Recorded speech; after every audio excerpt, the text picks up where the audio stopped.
की कुछ चीजें देख रहे थे, कुछ टर्मिनोलॉजीज, कुछ लॉज। हम लोग गालिबन तीनों लॉज ऑफ मेंडल्स कर चुके थे। हमने इनकम्प्लीट डोमिनेंस, कोडोमिनेंस देख लिया था, टेस्ट क्रॉस देख लिया था। आज इंशाल्लाह एक नया टॉपिक स्टार्ट करते हैं, एपिस्टेसिस का। ठीक है, अगर मैं कोई चीज मिस कर रहा हूं तो मुझे याद दिला देना। अच्छा जी,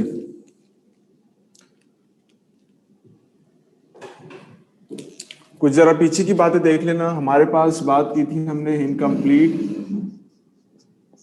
डोमिनेंस की और कोडोमिनेंस की।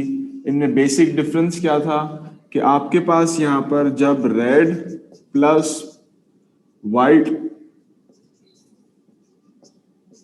मिल रहे थे तो इन दोनों में से कोई भी जो है वो एक्सप्रेस नहीं कर पा रहा था और आपके पास एक पिंक नाम की नई वैरायटी आ गई।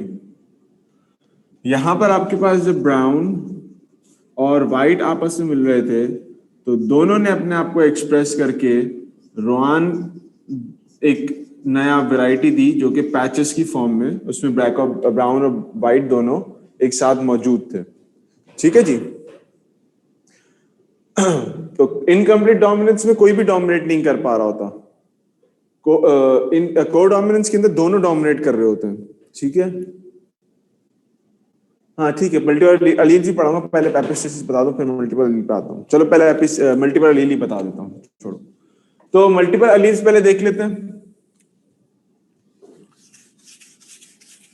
अच्छा, फिर हमने टेस्ट क्रॉस भी देखा था। टेस्ट क्रॉस के अंदर हम लोगों ने कहा था कि जब भी हमारे पास एक होमोजाइगस रेसेसिव होगा, उसका अगर हम क्रॉस करवाएं किसी आया हेट्रोजाइगस डोमिनेंट से या होमोजाइगस डोमिनेंट से, ताकि हम इन दोनों का जीनोटाइप मालूम कर सकें। इसका जीनोटाइप क्या है, इसका जीनोटाइप क्या है। इस कंडीशन को हम टेस्ट क्रॉस कहते हैं। बेसिकली हम क्रॉस करके ऑफस्प्रिंग्स निकालते हैं और ऑफस्प्रिंग से हम बैक कैलकुलेट करते हैं अपने दोनों पेरेंट्स, अपने एक पेरेंट की जीनोटाइप को।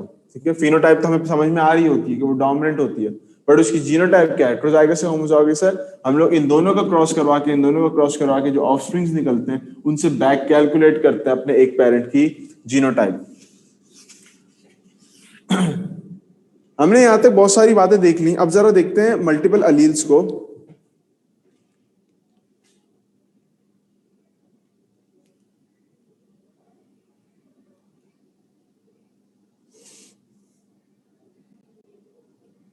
होमोजाइगस डोमिनेंट किसे कहते हैं? होमोजाइगस डोमिनेंट इसे कहते हैं। हेट्रोजाइगस डोमिनेंट इसे कहते हैं। ये होमोजाइगस डोमिनेंट है, होमो डोमिनेंट है ये आपके पास हेट्रो डोमिनेंट है। ठीक है, होमोजाइगस डोमिनेंट, हेट्रोजाइगस डोमिनेंस। उसके बाद मैं टेस्ट एक साथ दूंगा। मैं आप लोग को वर्कशीट्स दे दूंगा कुछ, आप लोग वर्कशीट सॉल्व किएगा, इसकी भी और उसकी भी वर्कशीट सॉल्व किएगा। किंगडम प्लांटे की भी, सॉरी किंगडम प्लांटे की भी दे दूंगा वर्कशीट। खैर उसकी तो वर्कशीट की खास जरूरत नहीं है। आपको इस चैप्टर की और जो आपके पास बायोएनर्जेटिक्स चैप्टर उसकी वर्कशीट्स दूंगा ताकि आप लोग सॉल्व करो उसको आराम से बैठ के विद आंसर स्क्रिप्ट्स। और उसके बाद मैं एक साथ फिर उनके टेस्ट ले लूंगा, 2 के 3 के, इस तरह से करके। ठीक है ना, ताकि आपके पास एक अपनी प्रैक्टिस भी हो जाए, सेल्फ असेसमेंट, और वो इंशाल्लाह आपको कुछ दिन में मिल जाएगा। यहीं पर आपकी क्लास में आपको सेंड कर दूंगा बजाय पीडीएफ की फॉर्म में। ठीक है ना। अच्छा, कुछ लोग कह रहे हैं कि मैंने ये नहीं बताया था कि अलील्स और जीन्स का वर्ड कब इस्तेमाल करेंगे। Gene is for a specific character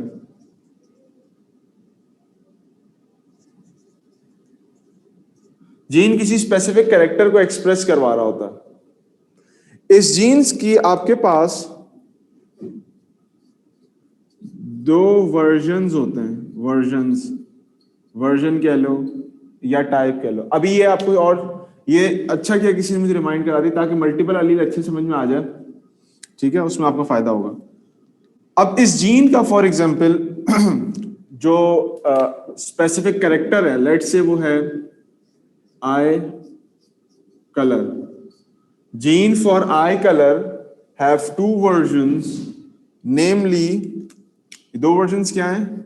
Aleel, allele, versions are what? Alleles. दो वर्जन्स क्या बन गए आपके पास? Let's say black eyes and brown eyes. इनमें से एक वर्जन आपके पास डोमिनेंट होगा और एक वर्जन आपके पास रेसेसिव होगा। लेट्स से हम लोग कह देते हैं अपनी ऐसी अकल संभाल करते हुए कि ये आपके पास डोमिनेंट है और ये आपके पास रेसेसिव है। लेट्स ऐसी कह दिया मैंने। तो अलील और जीन का मतलब क्या निकला कि जीन किसी स्पेसिफिक कैरेक्टर को एक्सप्रेस करने वाला एक डीएनए का सेगमेंट है जो दो वर्जन्स में अवेलेबल होता है। इन दो वर्जन्स को हम अलील्स कहते हैं। इस जीन के दो वर्जन्स को हम अलील्स कहते हैं। फॉर इंस्टेंस हमारे पास जीन जो है वो स्पेसिफिक कैरेक्टर यानी आई कलर को एक्सप्रेस कर रहा है आई कलर को। तो इसकी जो दो वर्जन्स हैं यानी अलील्स, वो क्या होंगे? एक ब्लैक वर्जन होगा जो कि रेसेसिव होगा, एक ब्राउन वर्जन होगा जो कि डोमिनेंट होगा।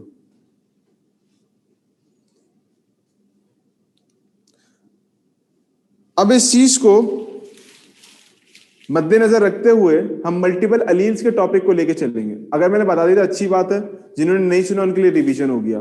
ठीक है,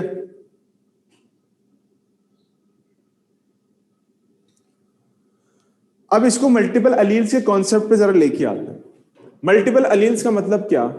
मल्टीपल अलील्स का कतई ये मतलब नहीं है कि आपके पास ये मल्टीपल वर्जन्स निकल आएंगे। मल्टीपल अलील्स का मतलब होता है, दिमाग सुनते ही आपको ये शायद कहेगा कि दिस इज वन जीन, इसके आपके पास मल्टीपल वर्जन्स हैं या मल्टीपल अलील्स होंगी, but the reality is kind of a different. Reality में क्या होता है? हमारे पास एक जीन है which codes for the formation of, which code for the synthesis या formation of a compound known as antigen। तो ये जीन क्या कर रहा है? ये बेसिकली सिंथेसाइज कर रहा है एंटीजन नाम के कंपाउंड को जो कि आपके रेड ब्लड सेल्स के ऊपर कवर किए हुए होते हैं। अब ये एंटीजन आपके पास दो तरह के हैं। एंटीजन आपके पास दो तरह के हैं।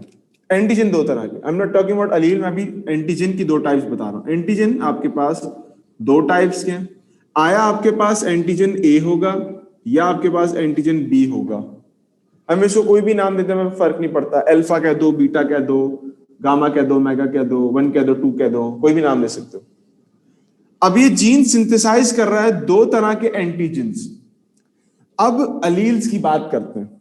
इन दोनों एंटीजेंस की वजह से, इन दोनों एंटीजेंस की वजह से जो मुख्तलिफ अलीलिक ग्रुप्स बन रहे हैं, इन दोनों एंटीजेंस की वजह से जो आपके पास अलीलिक ग्रुप्स बन रहे हैं,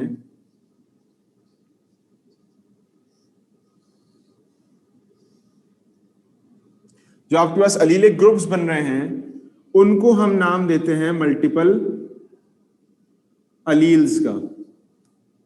उनको हम नाम देते हैं मल्टीपल अलील्स का। अब ये अलीलिक ग्रुप किस वजह से बन रहे हैं? एंटीजन के अकेले होने, साथ होने या ना होने की वजह से। एंटीजन के अकेले होने, साथ होने या ना होने की वजह से जो आपके पास ग्रुप्स बन रहे हैं of these alleles, of these antigens, इसको हम नाम दे रहे हैं मल्टीपल अलील्स का।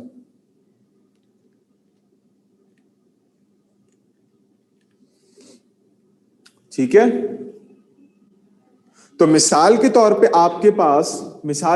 आपके पास एंटीजन बनाने वाले तो दो ही होंगे, या तो ए होगा या बी होगा। मिसाल के तौर पे मैं एक सेल की एग्जांपल दूं।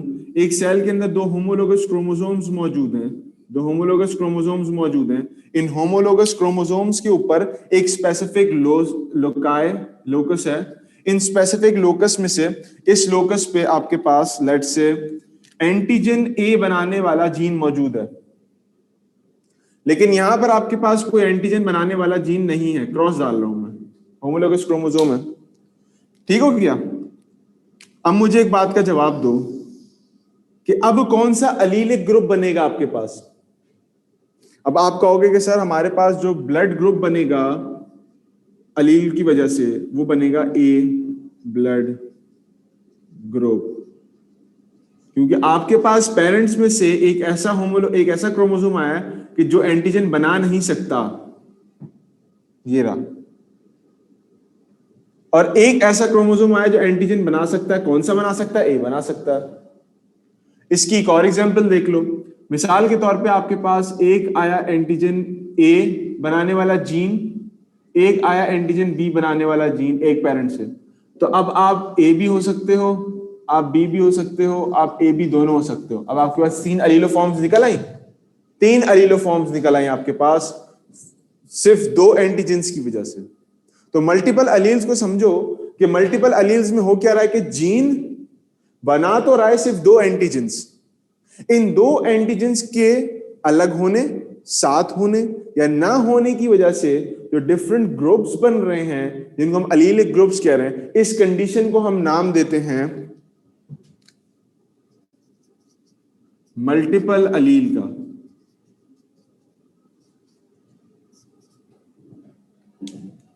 मेरी बात समझ आ रही सबको?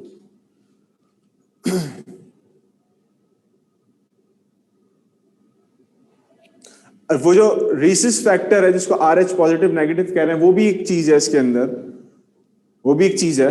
उसके अंदर भी हम अलील्स को देख रहे होते हैं, एंटीजेंस को देख रहे होते हैं। वो एक रीसिस फैक्टर अलग चीज है।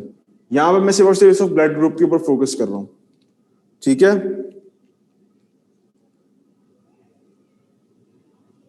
जी बिल्कुल कह सकते हैं। मैंने इसीलिए यहां मेंशन किया है कि आपके पास ये एलीलिक ग्रुप्स बन गए। अब मल्टीपल का टर्म का मतलब क्या है कि 2 से ज्यादा। तो एलीलिक ग्रुप्स आपके पास 1 2 3 4 एलीलिक ग्रुप्स बन गए। तो चूंकि एलीलिक ग्रुप्स ज्यादा हो गए तो उसको हम मल्टीपल एलीलिक ग्रुप्स या मल्टीपल अलील्स के नाम से जानते हैं। फिर क्लियर कर दूं, मल्टीपल अलील्स का कतई ये मतलब नहीं है कि आपके पास एक जीन 4 वर्जन में प्रेजेंट है। जैसे हमने यहां देखा, एक जीन 2 वर्जन में प्रेजेंट है, 2 अलील्स हैं उसकी, लेकिन उनकी कॉम्बिनेशन से आपके पास अलील्स मल्टीपल बन सकते हैं। लेकिन कभी आपने नहीं देखा होगा कि ब्लैक और ब्राउन मिलके जब एक नया अलील बना रहे हैं, या एक कोई नई नई आपके पास एक क्लास या ग्रुप ऑफ अलील बन रहा है। ब्लैक और ब्राउन अगर मिल जाएंगे, बहुत से बहुत आपके पास ये हो सकता है कि जी को डोमिनेंस हो जाएगी, इनकम्प्लीट डोमिनेंस हो जाएगी। वो अलीलो फॉर्म नहीं होगा, वो एक एनामली होगी, वो एक नई कंडीशन डेवलप हो जाएगी। बट उसको हम कभी भी अलीलिक ग्रुप नहीं कहेंगे। ये एक अलग अलील है, ये एक अलग अलील है। ये 2 अलग एंटीजेंस हैं, मिलेंगे ये बनाएंगे, अलग अलग होंगे तो ये बनाएंगे, ये मिलेंगे तो ये बनाएंगे, ठीक है?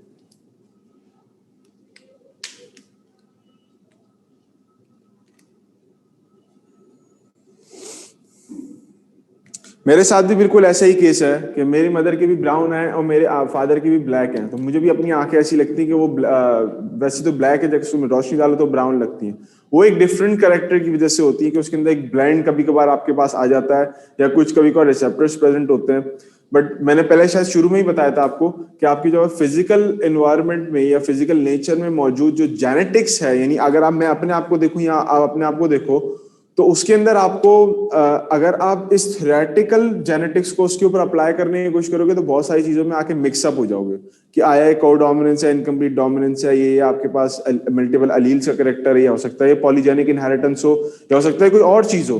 तो ये जो ब्लेंड टाइप का एक कलर आता है आंखों के अंदर, के कभी लाइट हो जाती है कभी डार्क हो जाती है, उसके अंदर कुछ और ट्रेड्स भी इन्वॉल्व होते हैं, उसके अंदर कुछ और ट्रेड्स भी इन्वॉल्व होते हैं। उसको बाद में देखेंगे, या उसको नहीं देखें तो बेहतर है, ठीक है? अलीलिक ग्रुप 3 भी हो सकते हैं, 4 भी हो सकते हैं, कभी कभार 4 से ज्यादा भी हो सकते हैं। लेकिन चूंकि हमारे पास सबसे कॉमन एग्जाम्पल जो आम आदमी को भी समझ में आने वाली है वो ब्लड ग्रुप की है, और उसमें हमें 4 ग्रुप्स देखने को मिलते हैं, तो इस वजह से हम 4 यहां पर मेंशन किए हुए हैं।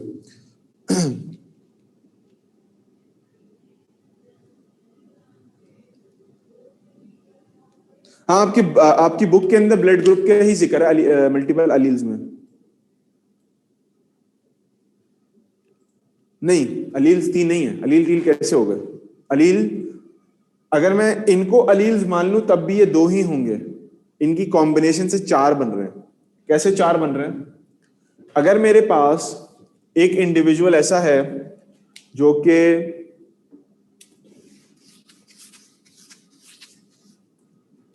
एक इंडिविजुअल ऐसा है जो कि लेट से आई ए बना देता हूं, आई बी बना देता हूं।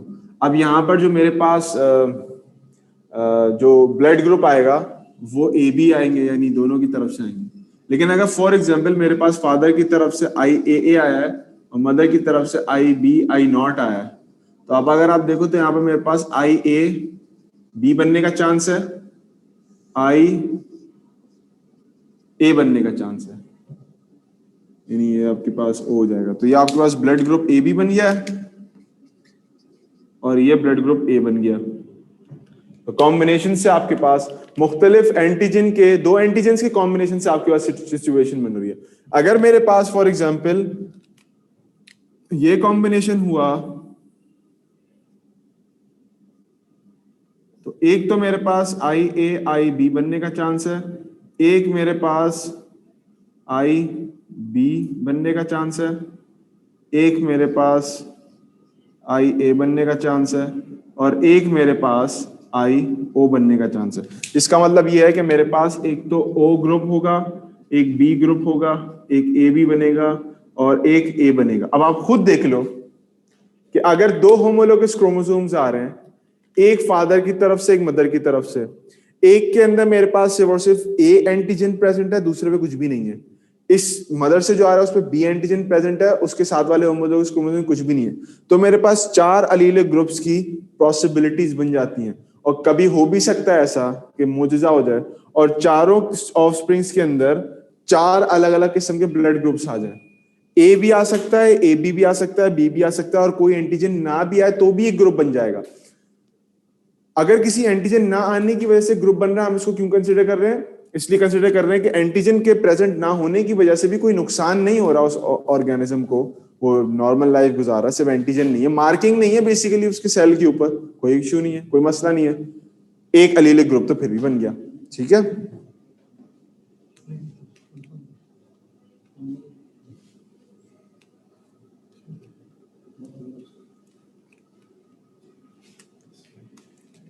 हाँ देखो आपके पास एंटीजन की कॉम्बिनेशंस 3 हैं लेकिन अलीलिक क्लासेस 4 हैं। एंटीजन की कॉम्बिनेशन, इनको मैं अलील्स नहीं कह रहा, ए और बी, क्योंकि ए और B are antigens. Antigens means कि वो मार्कर्स हैं जो कि जीन्स बना रहे हैं, तो इनको अलील कहना अच्छी बात नहीं है। इनको कहो कि एंटीजन है। एंटीजन के ग्रुप्स 3 हैं, एंटीजन 3 तरीके से प्रेजेंट होते हैं, लेकिन अलीलिक ग्रुप्स आपके पास 4 हैं। ठीक है, ये एग्जैक्ट लाइन आपकी बुक के अंदर भी लिखी हुई है।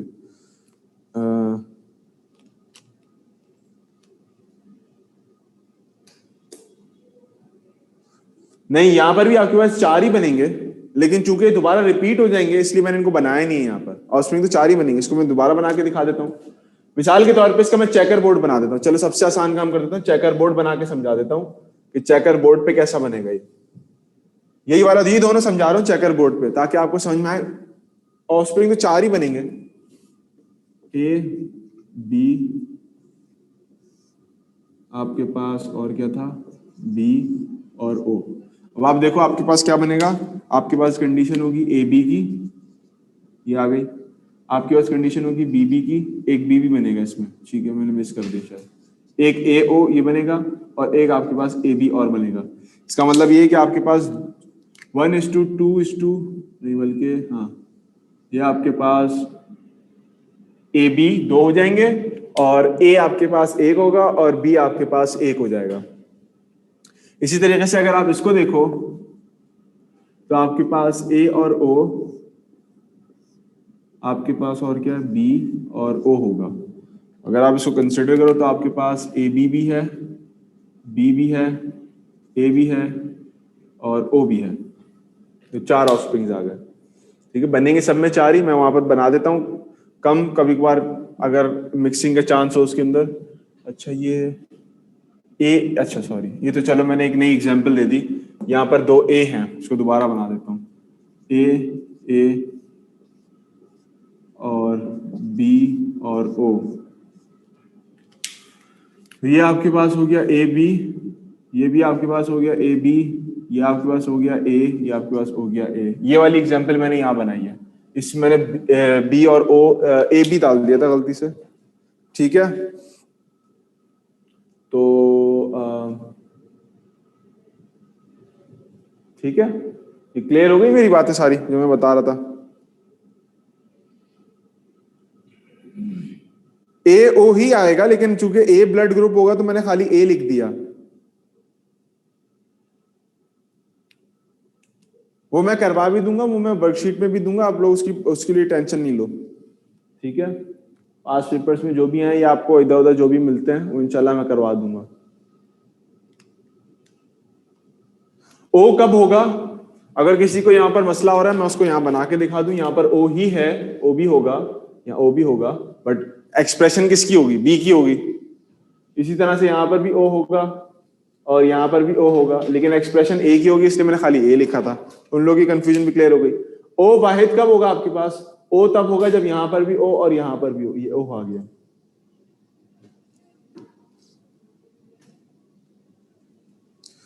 अच्छा, मैं क्विक रिव्यू दे देता हूं। पहले समझो जीन और अलील का रिलेशनशिप। जीन स्पेसिफिक कैरेक्टर्स को कोड करने वाला एक डीएनए सेगमेंट है जो हमेशा दो वर्जन्स में आपको मिलता है। इन दो वर्जन्स को हम अलील्स कहते हैं। लेट से एक जीन है जो स्पेसिफिक कैरेक्टर आई कलर को एक्सप्रेशन दे रहा है, उसकी दो वर्जन्स है अलील्स, एक ब्लैक एक ब्राउन। ठीक है, एक डोमिनेंट है एक रिसेसिव है। तो जीन के जो दो वर्जन्स हैं, जिन दो वर्जन में वो अवेलेबल है, वर्जन 1 वर्जन 2, उनको हम अलील्स कहते हैं। अब यही अगर हम इंफॉर्मेशन यहां लगाते हैं तो हमें पता चलता है कि जीन जो है वो सिंथेसाइज करता है एंटीजन नाम के कंपाउंड जो कि मार्कर हैं ऑन दैट आरबीसी। ये एंटीजन आपको दो फॉर्म्स में अवेलेबल होते हैं। ये दो तरह के एंटीजन बनते हैं, ए और बी। इन एंटीजन के साथ होने, ना होने या अलग अलग होने से जो हमारे पास चार अलीलिक ग्रुप्स बनते हैं, इसको हम कहते हैं मल्टीपल अलील्स। आपके पास अगर खाली एंटीजन ए है तो ब्लड ग्रुप ए एक अलीलोफॉर्म या एक अलीलिक ग्रुप बन जाएगा। अगर अकेले बी है तो एंटीजन बी होगा, ब्लड ग्रुप बी, और आपके पास दूसरा अलीलिक ग्रुप बन जाएगा। अगर ये दोनों साथ प्रेजेंट हैं तो ए बी ब्लड ग्रुप, और आपके पास तीसरा अलीलिक ग्रुप बन जाएगा। और अगर इन दोनों में से कोई भी प्रेजेंट नहीं है, कोई भी एंटीजन प्रेजेंट नहीं है, फिर भी आपके पास ब्लड ग्रुप ओ कहलाएगा, यानी विदाउट एनी एंटीजन, और ये आपके पास चौथा अलीलिक ग्रुप बन जाएगा। ठीक है, इसकी हम लोगों ने यहाँ पर कुछ क्रॉसेस देख ली कि अगर हमारे पास ए और बी पेरेंट में मौजूद है और बी और एक ओ यानी विदाउट एनी एंटीजन एक क्रोमोसोम के ऊपर मौजूद है, तो अगर हम ऐसा क्रॉसेस करते हैं तो हमारे पास कैसे इंडिविजुअल्स आते हैं। अगर हमारे पास एक दोनों पेरेंट्स में एक के पास हेट्रोजाइगस ए है, एक के पास हेट्रोजाइगस बी है, यानी सिर्फ उसके पास एक ए है, दूसरे क्रोमोसोम के ऊपर कोई एंटीजन नहीं है, इसके पास बी है, दूसरे क्रोमोसोम पे कोई एंटीजन नहीं है, तो ऐसा क्रॉस करते हैं तो हमें ओ भी मिलता है, ए भी मिलता है, और ए और बी अलग अलग भी मिलते हैं। अगर हमारे पास एक पेरेंट है जिसके अंदर दोनों ए हैं, एक पेरेंट के पास सिर्फ बी है और उसके दूसरे क्रोमोसोम पे कुछ भी नहीं है, तो हमने उसके क्रॉसेस करके देख ली कि हमारे पास किस तरह का प्रोपोर्शन रिलेशनशिप निकलता है। ठीक हो गया?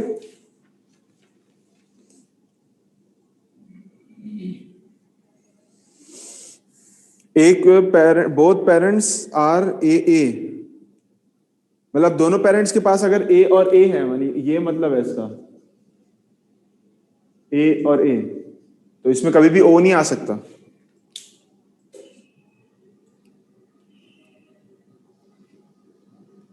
एंटीजन ओ की वजह से पॉजिटिव नेगेटिव नहीं होता, वो एक दूसरा एक और फैक्टर होता है, उसको हम रिसेस फैक्टर कहते हैं। अगर वो प्रेजेंट है एंटीजन के साथ तो हम उसको कहते हैं बी पॉजिटिव या ए पॉजिटिव या ए बी पॉजिटिव या ओ पॉजिटिव। अगर वो प्रेजेंट नहीं है वो फैक्टर, तो हम उसको कहते हैं कि जी ये फलां ग्रुप आपके पास नेगेटिव है, यानी बी नेगेटिव है, ए नेगेटिव है, ए बी नेगेटिव है या ओ नेगेटिव है। लास्ट एग्जाम्पल में दो ए बी बने हुए हैं ना ऊपर सबसे टॉप पे।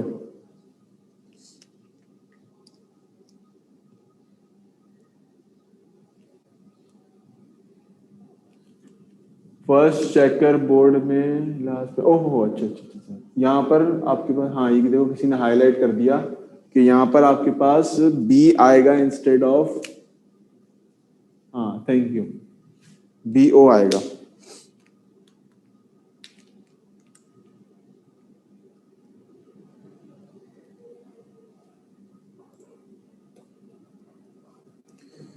ठीक है, तो ये मल्टीपल अलील्स की बातें थी। अब जरा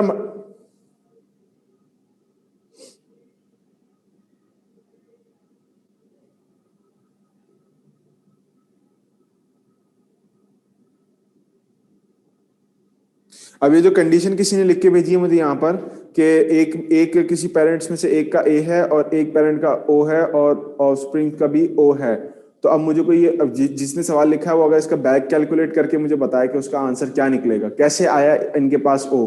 हालांकि अगर हम कंडीशन देखें तो हमारे पास एक में ए है एक में ओ है, अगर ये दोनों का एक साथ आता है तो यहाँ पर ए आना चाहिए, ओ नहीं आना चाहिए, लेकिन ओ आया है ऑफस्प्रिंग के अंदर, ठीक है ना। तो अब इसका मतलब ये है कि यहां पर आपके पास ये हेट्रोजाइगस ए है और ये होमोजाइगस ओ है। जब भी आपके पास कॉम्बिनेशन इस तरह से बनेगा तो मतलब ये बनेगा आपके पास कि ए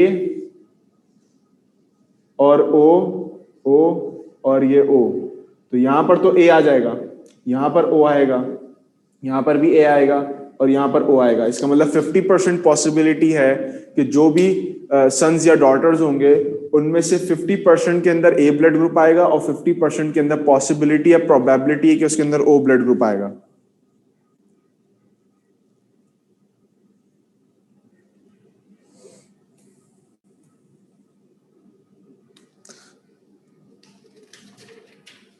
अच्छा, उसके बाद कुछ लोगों ने इसमें पूछा हुआ है कि सर ये जो यूनिवर्सल डोनर है एक्सेप्टर है उसकी बात बता दें। अब देखो बड़ी आसानी सी बात है कि आपके पास ये जो ए और बी हैं ये आपस में एंटीजेंस, ये जो इनके एंटीजेंस मौजूद हैं, ये अपने हिसाब से एंटीबॉडीज बनाना शुरू कर देते हैं, ठीक है, सही है।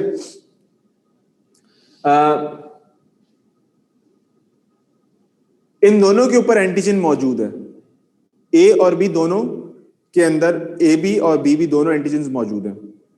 मुझे क्या कोई ये बता सकता है कि अगर मैं किसी को ये देना चाहूं तो क्या मैं इसे दे सकता हूं किसी और को, ये ब्लड डोनेट कर सकता हूं मैं ए बी वाला? क्यों नहीं कर सकता ये ब्लड डोनेट? अगर मैं किसी, फॉर एग्जांपल एक बंदा है जो जिसके पास बी ब्लड ग्रुप है, उसका बी ब्लड ग्रुप है, उसका बी ग्रुप है, तो इसके पास भी बी है, क्या मैं इसको दे नहीं सकता ए बी वाला? इसको मैं इसको इसलिए नहीं दे सकता ये ब्लड ग्रुप, इसकी वजह यह है कि इसके पास बी तो मौजूद है लेकिन ए मौजूद, ए बी एक्स्ट्रा मौजूद है जो यहां पर नहीं है। जब ये ए इसकी बॉडी में जाएगा तो क्या करेगा कि इसके एंटीजेंस को देख के ये ए इसके खिलाफ एंटीबॉडी बनाना शुरू कर देगा और फिर एंटीबॉडीज में क्लोगिंग हो जाती है, एग्रीगेट्स बन जाते हैं और बंदे की मरने का चांस बन जाता है, ठीक है।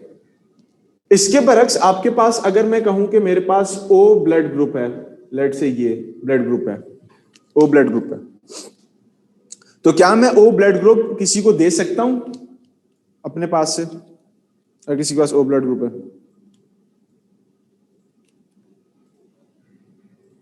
इसको देने की वजह क्या है कि इसके ऊपर खुद कोई एंटीजन मौजूद नहीं है, तो ये किसी और की बॉडी में जाके उसके अगेंस्ट एंटीबॉडीज नहीं बना सकता, उसके अगेंस्ट जो है वो अपनी फौज नहीं बना सकता, अपनी कोई आर्मी नहीं बना सकता कि उसके जाके सेल्स को डैमेज करना शुरू कर दे। तो हम इसको डोनेट कर सकते हैं सबको, लेकिन ये डोनेट नहीं कर सकता किसी को कि अगर मैंने इसको बी ब्लड ग्रुप वाले को देना है तो ये ए के अगेंस्ट जाके, अब इसके साथ जो ए भी जाएगा तो ए क्या करेगा, एंटीबॉडीज बना देगा। अगर किसी ए को दूंगा तो बी के अगेंस्ट जाके एंटीबॉडीज बना देगा, अगर किसी ओ को दूंगा तो वहां जाके एंटीबॉडीज बनाना शुरू कर देगा ये। तो ए बी ले तो सकता है सबसे लेकिन दे नहीं सकता, और ओ किसी से ले नहीं सकता क्योंकि उसके पास एंटीबॉडीज बनना शुरू हो जाएंगी क्योंकि वहां एंटीजेंस मौजूद नहीं है, इस वजह से, और वो सबको दे जरूर सकता है। और यहाँ किसी ने एक बात मेंशन की कि हमारे पास ओ नेगेटिव जो है वो या कोई भी नेगेटिव पॉजिटिव है उसको भी देखना पड़ता है कि कभी कभार आपके पास, अगर किसी के पास RH फैक्टर मौजूद नहीं है, लेट से आपके पास O पॉजिटिव है या B पॉजिटिव है या A पॉजिटिव है या AB पॉजिटिव है, मतलब उनके पास अगर मौजूद है RH फैक्टर तो वो अपने RH फैक्टर वाले को दे सकते हैं। लेकिन अगर एक माइनस वाले को देना चाह रहे हैं तो उसके पास वो RH फैक्टर मौजूद नहीं है, तो उनको उसके लिए ख्याल रखना चाहिए थोड़ा सा। कभी कभार ऐसा होता है कि पॉजिटिव नेगेटिव ना होने की वजह से जो ऑफस्प्रिंग बन रहे होते हैं उनके अंदर एथ्रोब्लास्टोफिटालिस नाम की बीमारी बन जाती है कि वो RH फैक्टर्स आपस में क्लैश कर जाते हैं, यानी पॉजिटिव और नेगेटिव आपस में एक दूसरे के साथ क्लैश कर जाते हैं, ठीक है, तो आर एच फैक्टर भी इंपॉर्टेंट है और ब्लड ग्रुप्स भी इंपॉर्टेंट है। और ब्लड ग्रुप्स में सबसे इंपॉर्टेंट क्या है कि ए बी वाले को से आप ना लें बल्कि उसको दे दें अगर देना चाह रहे हैं अपना ब्लड, और ओ वाले को ब्लड ना दें बल्कि अगर उससे लेना चाह रहे हैं तो उससे ले सकते हैं आप। ठीक है,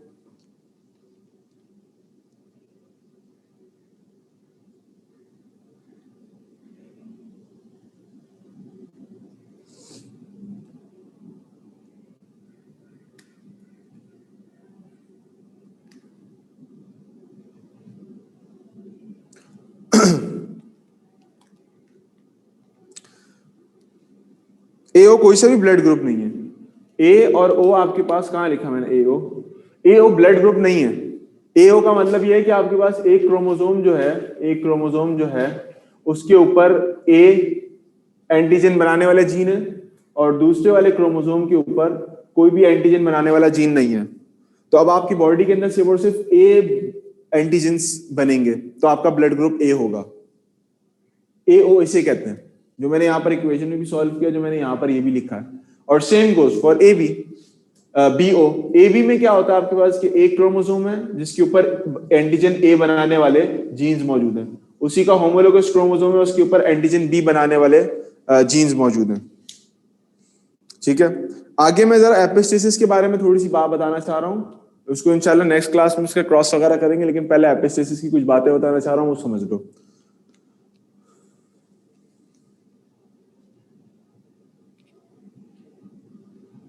आरएच फैक्टर बेटा आपके पास एक ट्रेट है, यानी समझो कि एक ऐसा फैक्टर है जो कि एंटीजन के साथ प्रेजेंट होता है, ये भी एक तरीके का मार्कर है फॉर दैट पर्टिकुलर आरबीसीज। अगर वो प्रेजेंट होगा तो हम उसको कहेंगे कि रेसिस फैक्टर या आरएच फैक्टर है। अच्छा, आपने शायद पढ़ा होगा इसको, रेसिस फैक्टर या आरएच फैक्टर इसलिए कहते हैं कि मंकीज में भी पाया जाता है, तो इस वजह से हमारे अंदर भी ये चीज पाई जाती है, तो उसकी वजह से हमें उनके साथ जोड़ने का बहुत शौक है, उनके साथ ना अपने जो भी हैं बंदर, तो इस वजह से हम उसको आरएच फैक्टर कहते हैं। उनके अंदर भी प्रेजेंट है, हमारे अंदर भी प्रेजेंट है, इस वजह से हम उसको आरएच या रेसिस फैक्टर कहते हैं। अब ये फैक्टर एंटीजन के साथ कपल्ड होता है, कभी कभार ये प्रेजेंट होता है, अगर होता है तो उसको पॉजिटिव कह देंगे, पॉजिटिव मींस यस है ये ब्लड ग्रुप के अंदर या सेल्स के ऊपर, और अगर नहीं है तो हम उसको कहेंगे कि नेगेटिव है। अगर आपके पास ब्लड ग्रुप ए के साथ आरएच फैक्टर प्रेजेंट है तो हम इसको कह देंगे कि ए पॉजिटिव है। अगर ए ब्लड ग्रुप के साथ आरएच फैक्टर मौजूद नहीं है तो हम उसको कहेंगे कि ए नेगेटिव है। ये सिंपल सी बात है, क्लियर हुई मेरी बात? तो इसका कोई खास रोल नहीं है कि कोई काम वाम करवा रहा है, एंटीजन का भी कोई खास रोल नहीं। एंटीजन सिर्फ और सिर्फ मार्कर के तौर पे काम करता है और उसको देख के सेल को ये पता होता है कि ये मेरे अपनी पार्टी की चीज है, ये मेरी अपनी ग्रुप की चीज है, इसी सेल उसके खिलाफ कुछ नहीं करता। लेकिन जैसे ही आप ए ब्लड ग्रुप की जगह पे बी ब्लड ग्रुप डालोगे तो आपकी बॉडी को पता है कि मैं तो ए के साथ जो है मेरी थोड़ी सी अच्छी बातचीत है, मेरे अच्छे ताल्लुकात हैं, तो मैं उसके साथ कुछ नहीं करता। लेकिन जैसे ही वो दूसरे किसी एंटीजन को देखेगा कि वो ब्लड के अंदर आया है तो वो उसके ऊपर अटैक करना शुरू कर देगा, उसको मारना शुरू कर देगा, खत्म करना शुरू कर देगा, क्योंकि उसके लिए वो जो एंटीजन नया एंटर हुआ बॉडी के अंदर वो एक फॉरेन बॉडी है, वो एक फॉरेन पार्टिकल है, फॉरेन एजेंट है, और उसको खत्म करना उसके लिए जरूरी है। आपकी बॉडी के अंदर मुख्तलिफ किस्म के वायरसेस बैक्टीरिया जाते हैं, उनकी बॉडी के ऊपर भी मुख्तलिफ सेल्स के ऊपर कवरिंग के ऊपर कुछ मुख्तलिफ किस्म के कुछ तरह से समझो मार्कर्स होते हैं जिसको देख के डब्ल्यूबीसी आइडेंटिफाई करते हैं कि हमारी बॉडी से बाहर का, तो उसके ऊपर अटैक करना शुरू करते हैं। तो एंटीजेंस हो, रेसिस फैक्टर्स हो, ये सारी की सारी चीजें क्या है, ये आपके पास मार्कर्स हैं जो कि आपके सेल को, आपकी बॉडी को पहचानने में मदद देती है कि यह हमारी अपनी प्रॉपर्टी। ठीक है,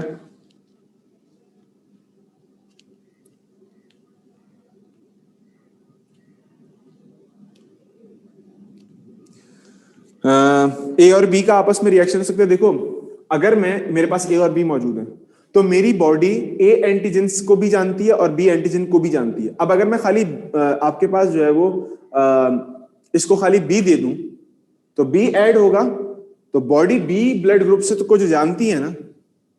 अगर ए दे दूं इसको तो बॉडी ए ब्लड ग्रुप को भी जानती है, ए एंटीजन को भी जानती है। ठीक है, लेकिन अगर मैं ये वाला पूरा का पूरा यानी ए या बी दोनों में से कोई एक इसको दे दूं तो इसकी बॉडी उन दोनों एंटीजन को पहचानती नहीं है, उसके लिए वो ए और बी या खाली बी एंटीजन्स दोनों फॉरेन एजेंट्स हैं। ये कहां से आ गए, ये तो हमने देखी नहीं आज से पहले, इनको मारो। तो वो उसके ऊपर अटैक कर देते हैं या उसको टैकल करने की कोशिश करते हैं, उसको काउंटर करने की कोशिश करते हैं। तो जब ए और बी आपके पास मौजूद हैं तो सेल को पता है कि मैं ए एंटीजन को भी जानता हूं और बी को भी जानता हूं। अब आप इसके अंदर बी डाल दोगे, उसको पता है कि मेरे पास पहले से बी था, बी और आ गया, क्या हो गया, मैं तो जानता हूं इसको। ए और डाल दोगे तो उसको ये भी पता है कि मेरे पास ए था, क्या हो गया, मुझे पता है, मैं तो इसको जानता हूं, ये तो हमारे जानने वाला है। लेकिन इसको नहीं पता इन दोनों के बारे में, इसलिए ये रिसीव तो कर सकता है, ये दे नहीं सकता। ये दे सकता है, ले नहीं सकता, डोनर है ना ये। अगर मैं ये दोनों इसको दे दूं तो जो ब्लड ग्रुप ओ है, जो बंदा इसको जिसकी बॉडी के अंदर ओ ब्लड ग्रुप है, उसने कभी देखा ही नहीं है ए एंटीजन या बी एंटीजन। जब उसके सामने नई चीज लेके आओगे तो उसके लिए तो वो होगा कि भाई मैंने तो इससे जान छोड़ाओ, उसको बाहर निकालो किसी तरह। तो वो ए और बी के अगेंस्ट जो है अपनी वो जंग शुरू कर देगा, उसको हटाने, बाहर निकालने की कोशिश करेगा। तो इस वजह से ये दे सकता है, ले नहीं सकता, सिवाय अपने जैसे के। और ये सबसे ले सकता है, दे नहीं सकता। देने का मतलब है इसको दे दोगे तो इसका काम हो गया, ठीक है।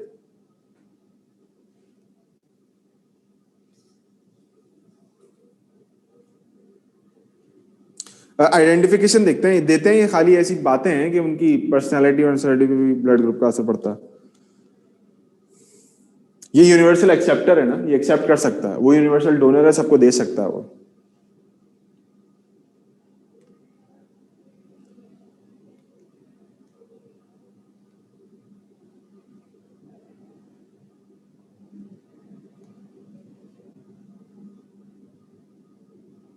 ठीक है, अब इसको फिलहाल मैं यहां पर रोक रहा हूं, एपिस्टेसिस पे मूव कर रहा हूं। एपिस्टेसिस की कुछ डेफिनेशन बतानी है मुझे।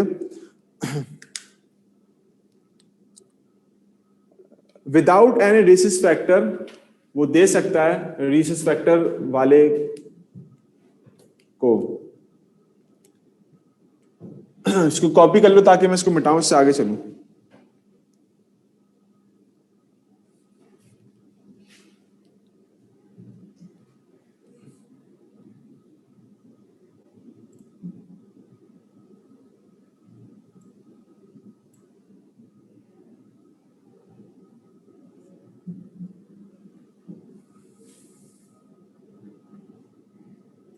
ब्लड ग्रुप चेंज जब होगा ओ में से, कि अगर उनका क्रॉस किसी ऐसे के साथ हो गया जिसके पास ए या बी में से कोई एक ब्लड ग्रुप होगा तो ब्लड ग्रुप चेंज हो जाएगा।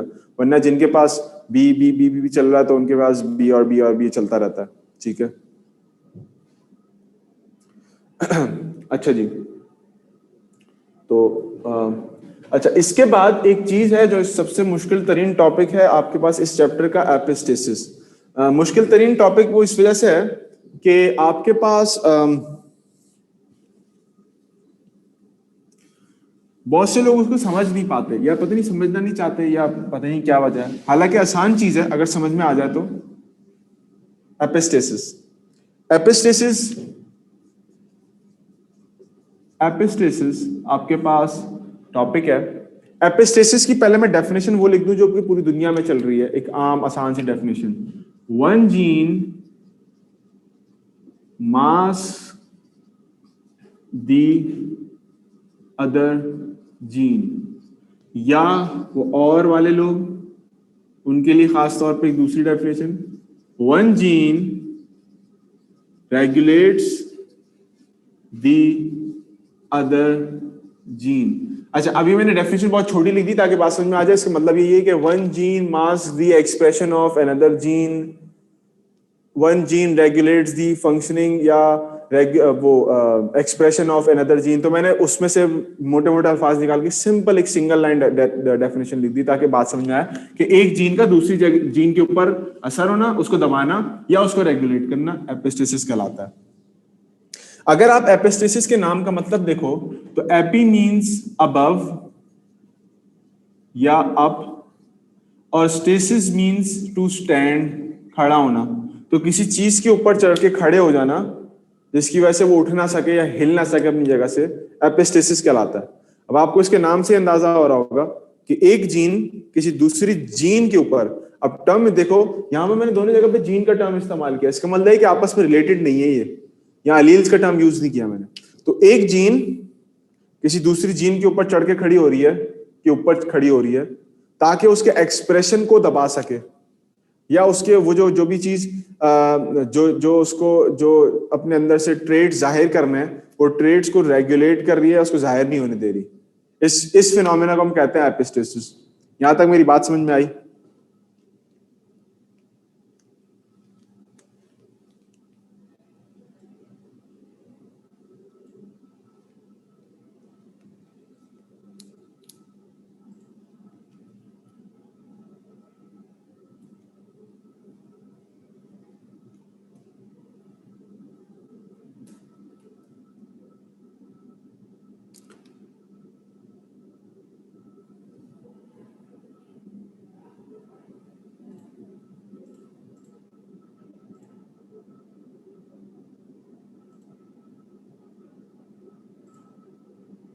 अब क्लियर है बोर्ड?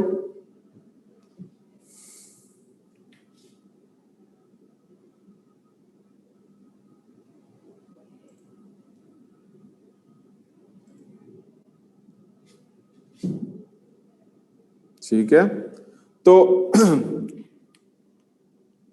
अब इसको समझना जरूरी है कि आपके पास एपिस्टेसिस हो कहां रही होती है। तो देखो हमारे पास एक क्रोमोसोम है, एक क्रोमोसोम है, उस क्रोमोसोम के ऊपर जो स्पेसिफिक लोकेशन, फिक्स लोकेशंस हैं किसी जीन की, उसको हम लोकस कहते हैं।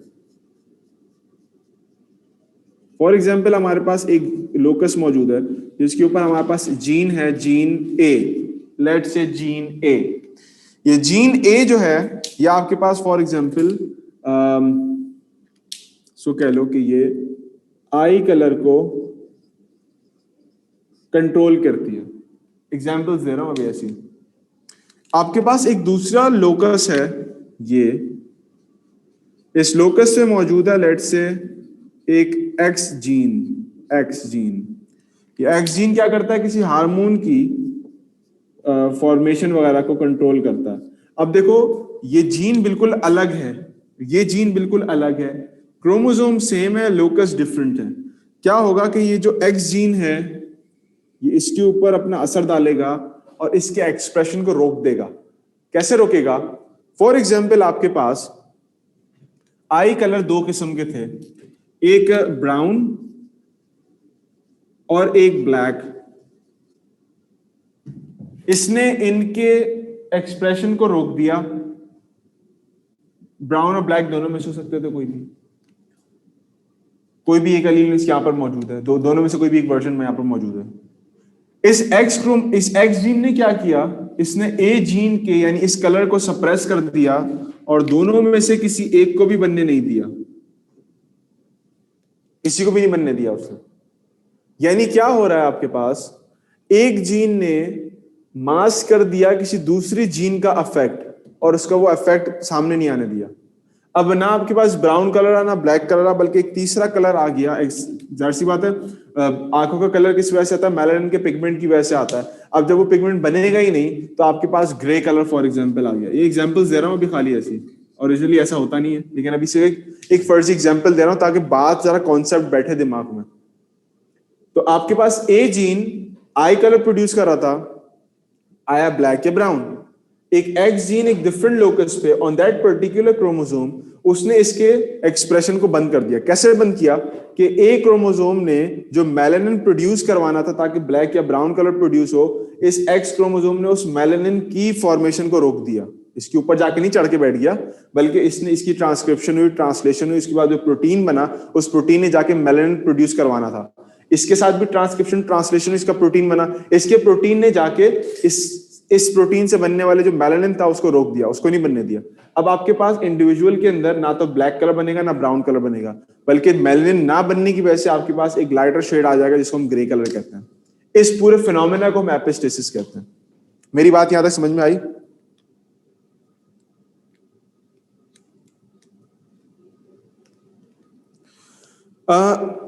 डिस्टेंस से अफेक्ट कैसे कर रहा है? देखो यहाँ पे फिजिकल इंटरेक्शन नहीं है कि उसके ऊपर चढ़ के चला गया। मैंने अभी ये बताया, अभी ये बोला कि ये इसके ऊपर चढ़ के नहीं जा रहा। जब ये ट्रांसक्राइब होगा, ट्रांसलेट होगा, प्रोटीन की फॉर्मेशन करेगा और आगे जाएगा अपना काम करवाने के लिए, तो साथ में ये भी ट्रांसक्राइब होगा, ट्रांसलेट होगा और प्रोटीन की सिंथेसिस करेगा। और दोनों प्रोटीन एक दूसरे के साथ जाके इंटरेक्ट करेंगे, काउंटर काम करेंगे, दूसरे के काउंटर काम कर रहे होंगे। यानी जब इसका प्रोटीन मेलानिन बनाने के लिए जा रहा होगा, अगर मैं इसको इस तरह से लिख दूं तो ये आसान हो जाएगा समझना कि ए जो है वो आगे जाके प्रोटीन बना रहा है और ये प्रोटीन आपके पास मेलानिन बनाएगी, melanin for the colour of eye. आपके पास on the same hand X भी आ रहा है, प्रोटीन बना रहा है अपना, और ये प्रोटीन इसके पास जा रहा है ताकि ये ना बन सके। जब आपके पास ये नहीं बनेगा तो आपके पास दो आउटकम्स निकलने थे मेलानिन बनने से। आया आपके पास ब्लैक बनता, आया आपके पास ब्राउन बनता। अब जब ये नहीं बना तो ये दोनों नहीं बनेंगे, जब ये नहीं बनेंगे तो आपके पास लाइटर शेड का कलर आ जाएगा ग्रे। ठीक हो गया?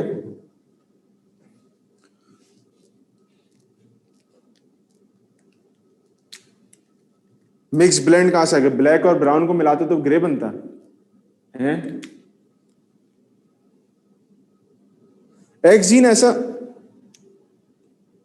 ये आपके पास नॉर्मली नेचर में ऐसा होता है। और क्यों होता है? देखो, शुरू की क्लास में मैंने बताया था कि अगर आप मेंडेलियन इनहेरिटेंस को अलग से देखोगे, आप अपने पास इनकम्प्लीट डोमिनेंस, को डोमिनेंस, आप अपने पास सेक्स लिंक्ड इनहेरिटेंस, आप एपिस्टेसिस, इन सारी चीजों को अलग अलग करके पढ़ोगे तो आपको अपने ऊपर अप्लाई करोगे नहीं समझ में आएगा। सारी चीजों को मिलाओगे और अप्लाई करोगे तो आपको असल स्टोरी समझ में आएगी कि हमारी बॉडी में काम कैसे चल रहा होता है। उसकी वजह क्या होती है कि हमारे पास जीन्स आपस में इंटरलिंक्ड होते हैं, आपस में एक दूसरे के साथ चढ़े हुए नहीं होते, लेकिन आपस में उनके कनेक्शंस होते हैं दूर दूर से। जैसे हम मोबाइल पे बात कर रहे होते हैं, यहाँ से वहां कॉल गई, वहां से वहां कॉल गई, ग्रुप कन्वर्सेशंस कर रहे होते हैं। तो एक जीन एक दूसरे जीन के साथ लिंक्ड होता है, एक दूसरा जीन तीसरे जीन के साथ, ये पहले जीन के साथ, ये किसी चौथे जीन के साथ, ये आपस में ये लिंकिंग बन रही होती है। यहाँ पर क्रॉसिंग ओवर और लिंकेज को लिंक मत करना, यहाँ पर मैं इनके फंक्शनल लिंक्स की बात कर रहा हूँ कि एक जीन का फंक्शनल लिंक किसी दूसरे जीन के साथ होगा, उसका किसी तीसरे के साथ होगा, तीसरे का पहले वाले के साथ होगा, पहले का फिर किसी और के साथ होगा। इस तरह से एक पूरा नेटवर्क बना होता है जीन्स का, और वो आपस में एक दूसरे की फंक्शनिंग को कंट्रोल कर रहे होते हैं कि ये चीज ज्यादा बन रही है, इसको जरा सप्रेस कर दो, ये चीज कम बन रही है, इसको जरा बढ़ा दो। तो एक दूसरे के साथ काम कर रहे होते हैं। एपिस्टेसिस में तो हम लोग सप्रेशन देख रहे होते हैं ना, कि दबा रहा है वो उसके इफेक्ट को, ना ब्राउन होने दे रहा, ना ब्लैक होने दे रहा है, कोई भी कलर नहीं होने दे रहा, उसको सप्रेस कर दिया उसके इफेक्ट को। कभी कभार कुछ जीन्स मिलके किसी और इफेक्ट को उभार भी रही होती है। हम पॉलीजेनिक इनहेरिटेंस में देखेंगे उसको कि आपके पास मल्टीपल जीन्स जो हैं, अगर वो अलाइन हो जाएं और डोमिनेंट फॉर्म में आ जाएं तो वो एक अलग किस्म का कलर दे देती हैं आपको। मैं उसका एक शेयर भी करूंगा जब नेक्स्ट क्लास में हम लोग देखेंगे। तो फिलहाल इसको मैं यहीं पर रोकूंगा। सिर्फ ओवरव्यू दिया मैंने कि आपके पास एपिस्टेसिस में क्या हो रहा है कि एक जीन आपस में इनका रिलेशन है, लेकिन फिजिकल रिलेशन नहीं है, इनका फंक्शनल रिलेशन है, फंक्शनल लिंकेज है, फिजिकल लिंकेज नहीं है, फंक्शनल लिंकेज है कि एक जीन किसी दूसरे जीन को अफेक्ट कर रही है अपनी अपनी जगह बैठ के। अपनी जगह बैठेगी, एक जो है वो लेटर भेजेगी कि तुमने इसको रोकना है आगे जाके, वो जा रहा होगा अपना लेटर लेके, उसको वो रोक देगा तो आगे काम नहीं होगा। ठीक है ना? तो सिंपल एपिस्टेसिस क्या? सप्रेशन है। अगर आपको ये वाली बात समझ में आ गई है, नहीं हार्मफुल इफेक्ट फिलहाल इसका ऐसा कोई खास नहीं है, कोई खास नहीं है। कलर्स चेंज हो जाते हैं, आपके पास कलर्स बढ़ जाते हैं, इसमें तो ज्यादातर कलर्स कम हो रहे होते हैं, कोई तीसरा कलर आ जाता है आपके पास फर में, किसी जानवर के फर में, कोट में, या किसी प्लांट के पिगमेंट्स के अंदर, या किसी फ्रूट के कलर के अंदर सिर्फ फर्क आता है और कोई डेंजरस का इफेक्ट नहीं है। फिनोटिपिक माइनर वेरिएशंस, माइनर नहीं होती है, वेरिएशंस बड़ी होती हैं, दिखने में पता चलती हैं।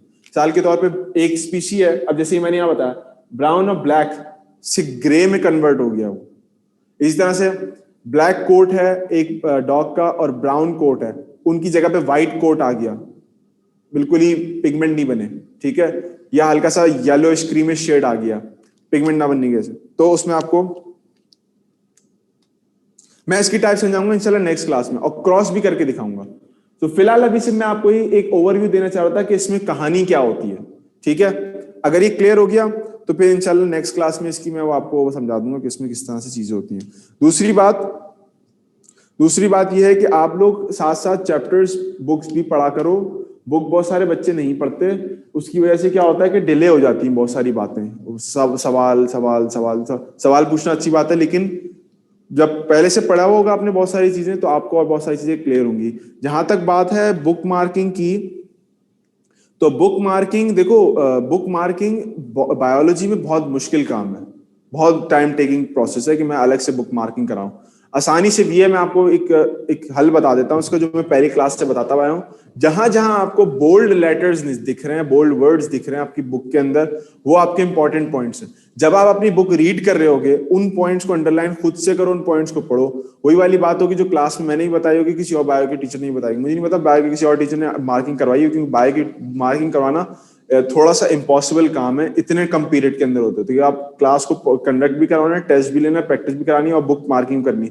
तो बुक मार्किंग आप अपने ओन पे करो। जाहिर सी बात है, जब बुक पढ़ रहे होगे तो उसमें बुक मार्किंग करते जाओ। जो जो बोल्ड स्टेटमेंट्स हैं या बोल्ड लाइंस हैं या इटैलिक लाइंस हैं, उसको अंडरलाइन कर लो। दैट्स इट, बात खत्म। जब आपने बुक रीड करनी है तो ये आपने काम खुद से करना है, ठीक है। तो और ये अच्छा भी होता है कि आप काम खुद से करो। अगर कोई चीज छूट गई और वो पेपर में आ गई तो उसके लिए भी बददुआएं हमें मिलेंगी वहां पर बैठ के। तो बेहतर है कि एक काम अपना खुद से आप करोगे। वो ये है कि आपने बुक जब रीड कर रहे हो तो बुक रीड करने के साथ साथ जो बोल्ड वर्ड्स हैं, या आपके पास बोल्ड स्टेटमेंट्स हैं, या इटैलिसाइज स्टेटमेंट्स हैं, उन सबको अंडरलाइन कर लेना, हाईलाइट कर लेना, उसको खुद से पढ़ लेना है। वो वही सारी बातें होंगी जो आपको क्लास में बताई गई थी, उससे हट के कोई बात नहीं होगी, ठीक है। और अलग हट के कोई बात भी हो जाए तो आप पूछ लिएगा। इस चैप्टर के 2019 के क्वेश्चंस